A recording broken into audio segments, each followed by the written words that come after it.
ଛାତ୍ରଛାତ୍ରୀ ମାନଙ୍କ ପାଇଁ ସୁବର୍ଣ୍ଣ ସୁଯୋଗ ବେକାରୀ ସମସ୍ୟା ଦିନକୁ ଦିନ ବୃଦ୍ଧି ପାଉଥିବା ବେଳେ ଛାତ୍ରଛାତ୍ରୀମାନଙ୍କୁ ଚାକିରିର ସୁଯୋଗ ସୃଷ୍ଟି କରିଛି ସିଟିଟିସି। ଦଶମ ପାସ୍ଠାରୁ ଆରମ୍ଭ କରି ବିଟେକ୍ ଡିପ୍ଲୋମା ଯାଏ ପ୍ରତ୍ୟେକ ବର୍ଗର ପିଲାମାନେ ଏହି ଯୋଜନାର ସୁଯୋଗ ନେଇପାରିବେ। ବିଭିନ୍ନ ପ୍ରକାର ଇଣ୍ଟର୍ନସିପ୍ କୋର୍ସ ସହିତ କ୍ୟାମ୍ପସ ପ୍ଲେସମେଣ୍ଟର ସୁଯୋଗ ସୃଷ୍ଟି କରିଛି ସିଟିଟିସି ବାଲେଶ୍ୱର। ଏହାକୁ ନେଇ ମତବ୍ୟକ୍ତ କରିଛନ୍ତି ସିଟିଟିସିର ମୁଖ୍ୟ ଅଧିକାରୀ ସମର ସିଂହ ପାତ୍ର। जय जगन्नाथ। मो ना समर सिंह पात्र।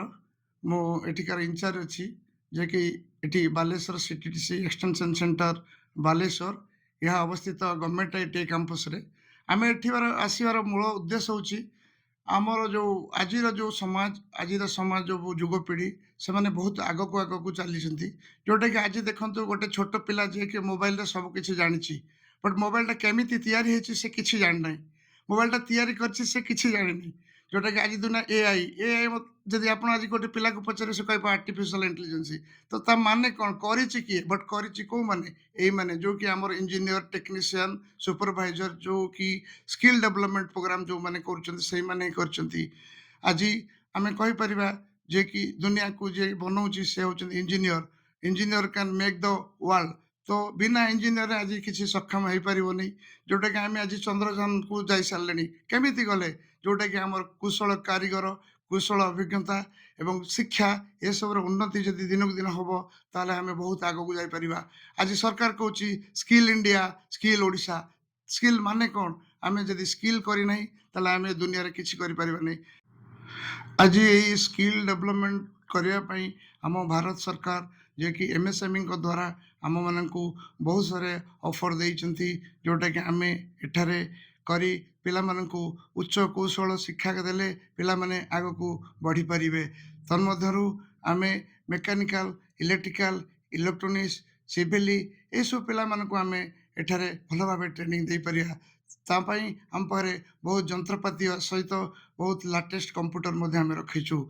आज आमे ए सीटीटीसी बालेश्वर एक्सटेंशन सेंटर जदि आमर पूर्व रेकर्ड देखिबा ताले गत 2 वर्ष मध्य जोटा कि आमर 24-25 फाइनेंशियल ईयर रे आमे 1225 पिला को ट्रेनिंग दे सारछु। तन्मध्यरु 44 जन पिला जे कि आमर मीडियम टर्म कोर्स करचंती कि से माने आज भल भल जगह रे से माने तांकर जॉब करूछंती। आ ए वर्ष जदि आमे रेकर्ड देखिबा एबे सुधा नवेम्बर शेष पर्यंत आमे 2022 पिला को ट्रेनिंग दे सारछु। तन्मध्यरु आम पाखरे एबे 44 जन पिला अछंती जोटा कि 18 जन पिला से मानकर जॉब पाई सारछंती। तेणु करी मु आपण मन को अनुरोध करे आपण माने आसी एठारे विभिन्न वैषयिक ज्ञान कौशल सहित विभिन्न प्रजुक्ति विद्या प्रदान करा जाउछि जहा फଳରେ छात्रछात्री माने ଏହି ସୁବିଧାର ଲାଭ ଉଠାଇବା ସହିତ ନିଜକୁ କୌଶଳକ୍ଷମ କରିବାରେ ସକ୍ଷମ ହେଉଛନ୍ତି। ମୋ ନାଁ ସରୋଜ କୁମାର ଜେନା ମୁଁ ଏଠି इलेक्ट्रिकल डिपार्टमेंट रे एचओडी अछि जेरा कि हमर गवर्नमेंट आईटीआई कैंपस भितरे सीटीटीसी एक्सटेंशन सेंटर बालेश्वर जेटा कि हमर एठी अनुष्ठान अछि तो एठी मेन पॉइंट होची पिल्ला को हमर बहुत सारा टेक्निकल ट्रेनिंग दिया जाउची जहा फଳରେ पिल्लांकर सब इंडस्ट्री रे जॉब भी हेउ जाउची एवं ता सहित पिल्लांकर फ्यूचर भी बहुत ग्रोथ रहउची।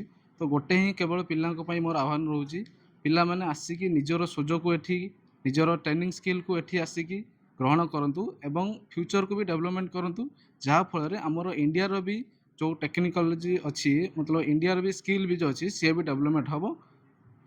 मो ना देवव्रत परिडा मु जतबेले डिप्लोमा पढ़ा सरिला मोर मु सीटीटीसी विषय जतबेले जानिली मु आसिकी सीटीटीसी रो एडमिशन हेली एबे पर्यंत मु बहुत सारा स्किल मोर स्किल टाको मु डेवलप कर सारिलिनी जेतिकी मु कर सारिलिनी मु भाबुची आउ जो जेतिकी मु आगु को स्किल डेवलप करिवि मु भाबुची कि मो फ्यूचर पाई मु बहुत किछि गोटे भल जगह रे मु जॉब करि परिमी किछि भल इंडस्ट्री रे मु जॉब करि परिमी।